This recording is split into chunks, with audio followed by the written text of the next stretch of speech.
ደክመን ለፍተን ላባችን ጠብ አድርገን የሰራን ሐራም ነው ይላሉ መሰደዳችን። ግን ብር ላኩ መስጊድን እንደዚህ እንሰራለን ምስኪን እናበላበታለን ይሉናሉ። ይሄ እንዴት ይታያል?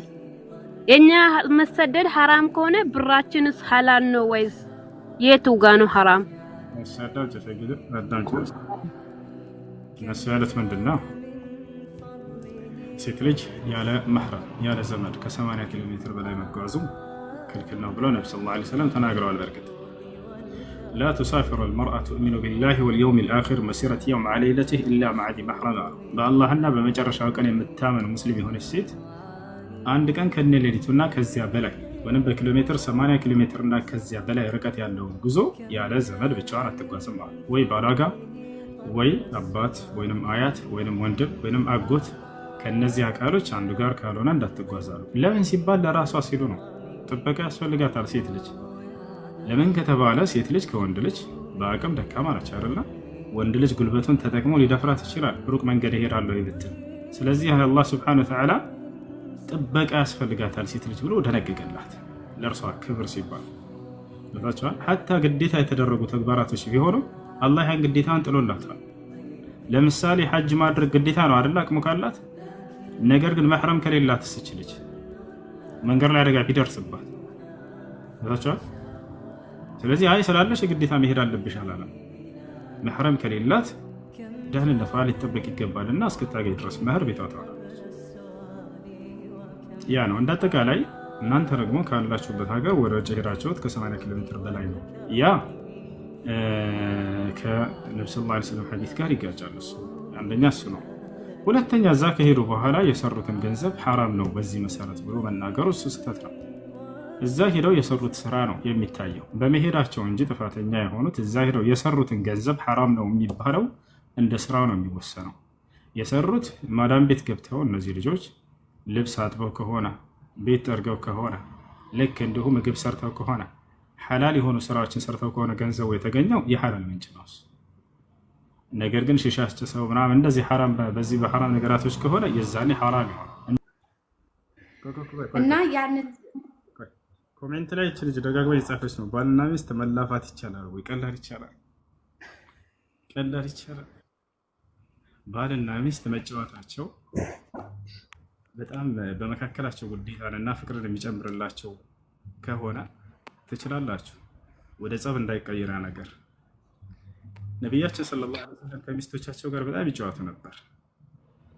በጣም ይጫወቱ ነበር። ታውቃላችሁ የነቢያችን ሰለላሁ ዐለይሂ ወሰለም ባህሪ ውጭ ላይ ከሰዎች ጋር ሲገናኙ አንበሳ ናቸው። ትውልድን መሪ ናቸው። ትውልድን የሚያንጹ ናቸው። ወንዳ ወንድ ናቸው። ጀግና ናቸው።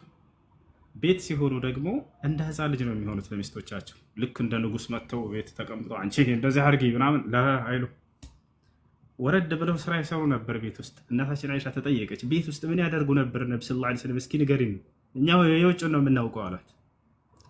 ካነ ፊ ኺድመቲ አህሊ በይቲሂ ብላ ነው የመለሰችው። ገና እንደገባ ቤተሰቡን ማገልገል ነበር እኮ ስራው የአላህ መልእክተኛ አለች። ይሄ ሴት ስራ ነው አንቺ ለምን ይሄን ሳሰሪ ምን አይሉ ነበር ያ ጀማዓ።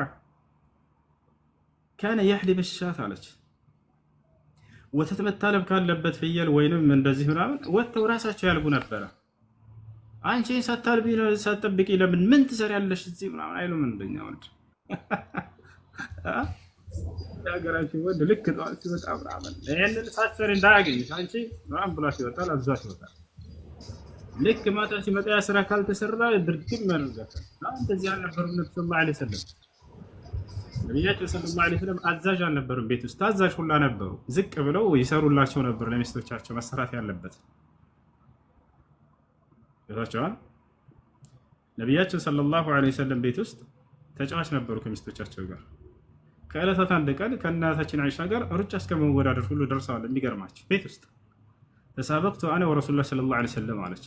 ፈሰበቅቱሁ ثم استسابقنا يعني فسبقني فقال يا فالتفت الي فقال يا عائشه هذه بتلك ከዕለታት አንድ ቀን ነብዩ ሰለላሁ ዐለይሂ ወሰለም ጋር ቤት ውስጥ ሩጫ ተወዳደርን አለች። ተመልከቱ ነብዩ ሰለላሁ ዐለይሂ ወሰለም ራሳቸውን በቃ እንደ ኮፍሰው ምናምን አያዩ ነበር ቤት ውስጥ። ለሚስቶቻቸው በጣም እንደ ህፃን ልጅ ተጫዋች ነበሩ። እና ከዕለታት አንድ ቀን ሩጫ ተወዳደርንና በለጥኳቸው አለች። ኒቃብን በተመለከተ ኒቃብ ወይም ጅልባብ እህቶችን ወይም ሚስቶችን አስገድዶ ማልበስ ይቻላል? አንድ ይሄ ነው። ሁለተኛ ይሄንን የሚገልጽ ነገር ቁርአን ላይ ወይም ሐዲስ ላይ አለ? ካለ እቀበላለሁ ሁሉንም። እሺ መልካም። ኒቃብና ጅልባብ በመጀመሪያ ልናቅ የሚገባው ነገር የአምላክ ትእዛዝ እስከሆነ ድረስ ይህ ባል አስገድዶ ምናምን ሳይሆን ራሷ ፈቃደኛ ሆና ሙስሊም ሴት የአምላክን ትእዛዝ በደስታ ታደርገዋለች የሚለውን ልታውቁ ይገባል። ማንኛውም የወንድ ሙስሊም የሴት ሙስሊምም ሆነ አላህ በቁርአን ላይ ሲናገር ወማ ካነ ሊሙእሚኒን ወላ ሙእሚነትን ኢዛ ቀደ አላሁ ወረሱሉሁ አምረን አን የኩነ ለሁም ልኽየረቱ ሚን አምሪሂም ይላል። ማንም የወንድ አማኝም ሆነ የሴት አማኝ አላህና መልእክተኛ የሆነን ህግ ከወሰኑና ካወጡ በዚያ ነገር ላይ ሌላ ምርጫ አይኖራቸውም ከአላህና ከመልእክተኛው ምርጫ እያለ ይናገራል አላህ። ስለዚህ አንድ ሰው አማኝ ነው ሲባል ጊዜ ራሱ አላህና መልእክተኛ ያዘዙትን ትእዛዝ የሚፈጽም የሚቀበል ማለት ነው። ተገዳ ሳይሆን ደስ ብሏት የምትሰራው። እኔ ሶላት ስሰግድ ጊዜ አምላክ አዞኛል ብዬ ደስ ብሎኝ እንደምሰግደው እሷም ልክ እንዲሁ አምላክ ያዘዛትን ትእዛዝ ከሆነ ያንን ነገር ወዳና ፈቅዳ በደስታ የምታደርገው የሆነ ነገር ነው። አሁን አላህ ስብሐነሁ ወተዓላ ስለ ጅልባብ እና ስለ ኒቃብ የተናገረበትን ቦታ እንሂድ። የቁል ስብሐነሁ ወተዓላ ፊ ሱረት አልአሕዛብ ያ አዩሃ ነቢይ ቁል ሊአዝዋጅከ ወበናቲከ ወኒሳኢ ልሙእሚኒን ዩድኒነ ዐለይሂነ ሚን ጀላቢቢሂን ዛሊከ አድና አን ዩዕረፍነ ፈላ ዩእዘይን ወካነ አላሁ ገፉረን ረሒማ ይላል። አንተ ነቢይ ሆይ ሚስትህን፣ ሴት ልጆችህን፣ ምእመናት ሴቶችን በሙሉ ሰውነታቸው ላይ ጅልባባቸውን ይለቁ ዘንድ እዘዛቸው ይላል። ጅልባብ የሚለው ግንዛቤ ከብዙዎች ዘንድ የተሳሳተ ግንዛቤን ይዟል። እርሱም ምንድነው የሚመስላቸው? ፊትን ንጥል አድርጎ እንደዚች ሌላ ሰውነትን የሚሸፍን ልብስ። ማን ነው እንደሱ ብሎ የፈጠረው? አላህ በቁርአን ላይ ሲናገር ጊዜ በሙሉ ሰውነታቸው ላይ ነው የሚለው። ከሰውነት መካከል ጭንቅላት ነው አብሮ እሱም የሚሸፈን ይሆናል ማለት ነው። ነቢያችን ሰለላሁ ዐለይሂ ወሰለም ኒቃብ የሚለውን ቃል በቃል ተናግረውታል። ብዙዎች ምን ይሏቸዋል?